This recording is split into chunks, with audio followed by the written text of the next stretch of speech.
Notre avenir en esclavage, c'est ce qui nous attend si nous ne faisons rien. La Déclaration des droits de l'homme et du citoyen de 1789, article 2.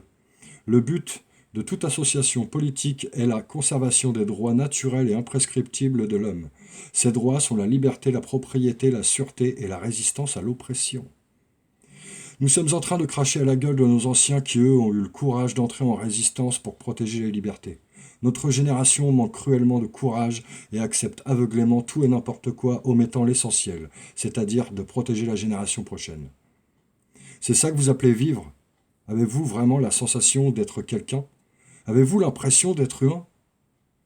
Au cas où vous ne le sauriez pas, il y a un cycle naturel. Naître, vivre, mourir.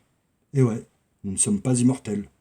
Pourtant, pour la première fois dans l'histoire de l'humanité, la peur de mourir nous empêche de vivre. Mais quel genre de génération sommes-nous? On est incapable de désobéir à l'autorité, incapable de résister. Désobéissance civile est une forme de résistance passive qui consiste à ne pas obéir aux lois, au jugement des civils. Elle a pour objectif d'attirer l'attention de l'opinion publique sur le caractère inique ou injuste d'une loi. L'espoir d'obtenir son abrogation ou amendement. Ils nous infligent leurs décisions qui ne sont finalement que le déroulé d'un plan. Leur plan étant de mettre l'humanité en esclavage.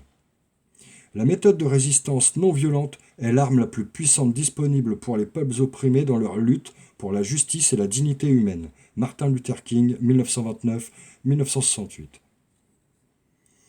Les gouvernements, au prétexte d'une crise sanitaire loin d'être si dévastatrice que ça, comme les médias s'évertuent à vous le faire croire, les gouvernements sont en train de nous tuer à petit feu. Ils sont en train de nous dérober la seule chose qui nous reste, les libertés gagnées par l'ancienne génération.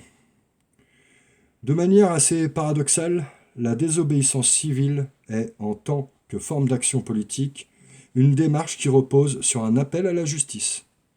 Dans le préambule de la Déclaration des droits de l'homme du 10 décembre 1948, qui affirme qu'il est essentiel que les droits de l'homme soient protégés par un régime de droit, pour que l'homme ne soit pas contraint en suprême recours à la révolte contre la tyrannie et l'oppression.